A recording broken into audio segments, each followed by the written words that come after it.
Good morning, students. Today we are going to start from the famous speech of Pandit Jawaharlal Nehru.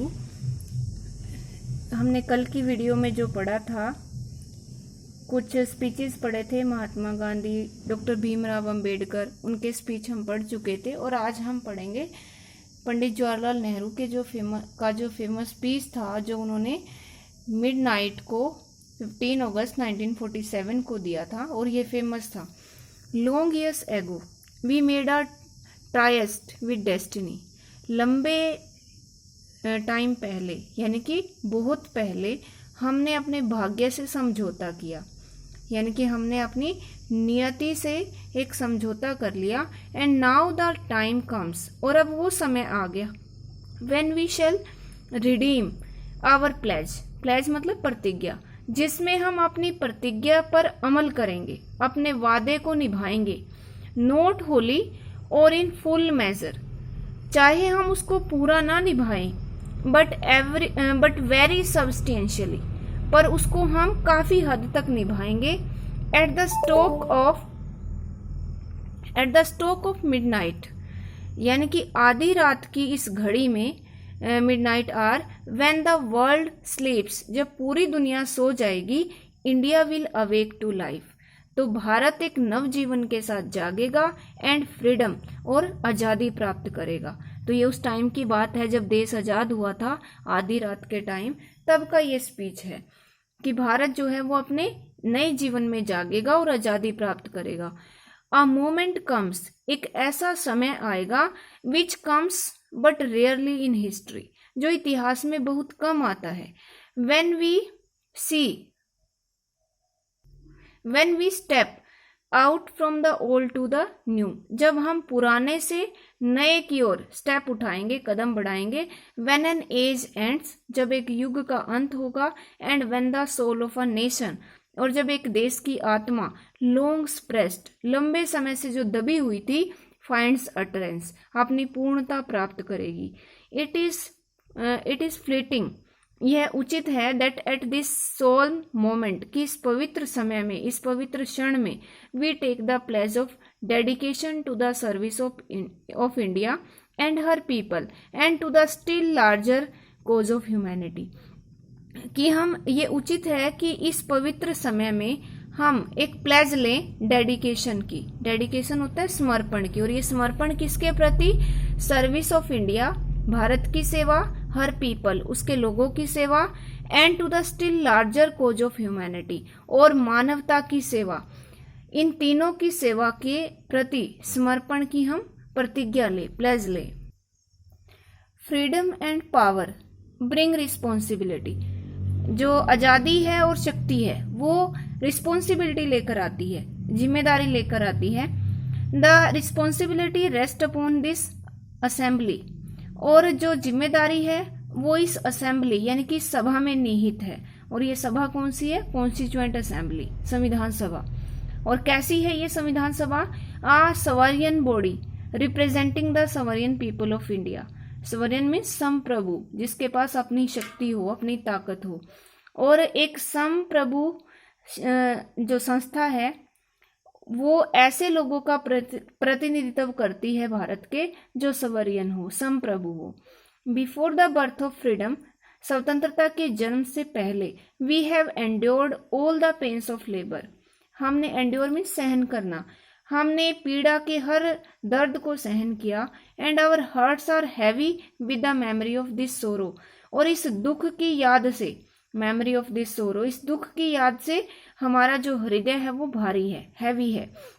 Some of those pains continue even now, और उनमें से कुछ दर्द आज भी कंटिन्यू हैं, जारी हैं अभी भी. नेवरथलेस, फिर भी. द पास्ट इज ओवर, जो पास्ट है वो बीत चुका है, अतीत जो है वो जा चुका है. And it is the future that beckons to us now. Beckons means पुकारना, बुलाना. और जो हमारा फ्यूचर है, अब वो हमें पुकारता है. That future is not one of ease or resting, और जो ये भविष्य है, जो आने वाला जो फ्यूचर है, वो केवल ईज और रेस्टिंग का नहीं है, आराम करने का नहीं है, but of incessant striving, incessant striving का मतलब निरंतर प्रयास करने का समय है। So that we may fulfil the pledges, ताकि हम अपने वादों को फुलफिल कर सके, पूरा कर सके। We have so often taken, जो अक्सर हम अपने वादे या अपनी प्रतिज्ञाएं जो लेते रहते हैं हम उनको पूरा कर सके। And the one we shall take today, और एक वादा जो आज हम ले रहे हैं, जो आज हम लेंगे। The service of India means the service of the millions who suffer, और भारत की सेवा करने का मतलब है उन लाखों लोगों की सेवा करना हु सफर, जो सफर करते हैं, जो पीड़ा सहते हैं, दुख दर्द सहते हैं। It means the ending of poverty and ignorance and disease and inequality of opportunity, और इसका मतलब है एंडिंग मतलब अंत करना। पॉवर्टी मीन्स गरीबी का, इग्नोरेंस मीन्स अज्ञानता का, डिजीज मीन्स बीमारियों का, इनइक्वालिटी ऑफ अपॉर्चुनिटी अवसर की असमानता का। और इसका मतलब है कि अवसर की असमानता, बीमारी, अज्ञानता और जो दरिद्रता है, गरीबी है, उसका अंत करना। The ambition of the greatest man of our generation has been to wipe every tear from every eye, और कोई भी इस पीढ़ी का, आवर जनरेशन, इस युग का कोई भी महान व्यक्ति जो है, उसकी जो एम्बिशन होगी, उसकी जो महत्वाकांक्षा बनी हुई है, वो क्या है? टू वाइप, वाइप मीन्स साफ करना, एवरी टीयर प्रत्येक आंसू को, from every year every I प्रत्येक आंख से प्रत्येक आंसू को साफ करना, इस युग के प्रत्येक महान व्यक्ति की एम्बिशन है। दैट मे बी बियॉन्ड अस, हो सकता है ये हमसे परे हो सकता है हम इसको पूरा ना कर पाए, but as long as there are tears, जब तक आंसू होंगे, एंड सफरिंग और दुख होगा, so long our work will not be over, तब तक हमारा जो काम है वो ओवर नहीं होगा, तब तक हमारा जो काम है उसका अंत नहीं होगा। यहाँ पे हम कुछ प्रोमिनेंट जो मेंबर्स थे इस कॉन्स्टिट्यूएंट असेंबली के, उनके बारे में पढ़ेंगे। तो जवाहरलाल नेहरू 1889 टू 1864, 1889 में इनका बर्थ हुआ और 1864 में इनकी डेथ हुई। ये उत्तर प्रदेश में बोर्न यानी कि जन्मे थे। प्राइम मिनिस्टर ऑफ द अंतरिम गवर्नमेंट, अंतरिम गवर्नमेंट में जो अस्थाई सरकार थी उसमें भी ये प्रधानमंत्री रहे।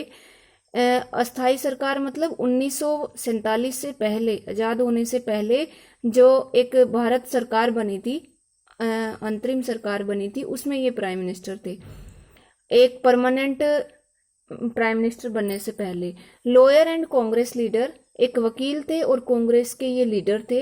Advocate of socialism, democracy and anti imperialism, और ये समाजवाद, लोकतंत्र और एंटी इंपीरियलिज्म मीन्स गैर साम्राज्यवादी, इन विचारधाराओं के एडवोकेट थे, यानी कि उनका समर्थन करते थे।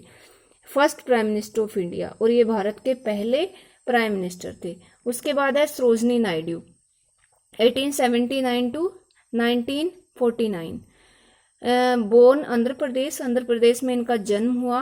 पोएट थी, राइटर एंड पॉलिटिकल एक्टिविस्ट, राजनीतिक रूप से सक्रिय रहती थी। Among the foremost women leader in the Congress, Congress की एक अग्रणी महिला नेता थी। Letter governor of Uttar Pradesh, बाद में ये उत्तर प्रदेश की गवर्नर बनी, राज्यपाल बनी।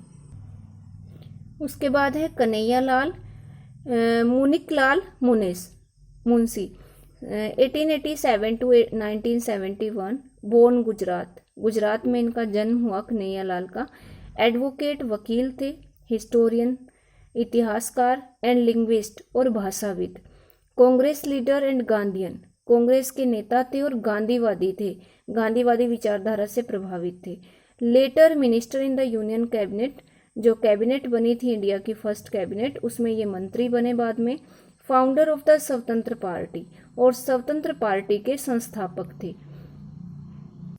भीमराव अंबेडकर 1891 टू 1956, महाराष्ट्र में जन्मे थे और ये ड्राफ्टिंग कमेटी के चेयरमैन थे। सोशल रिवोल्यूशनरी थिंकर, सामाजिक क्रांतिकारी, विचारक, एजिटेटर मीन्स विरोधी, अगेंस्ट कास्ट डिवीजन, जो जाति प्रथा थी उसके विरोधी थे। एंड कास्ट बेस्ड इनइक्वालिटीज, और जाति आधारित असमानताओं के विरोधी थे।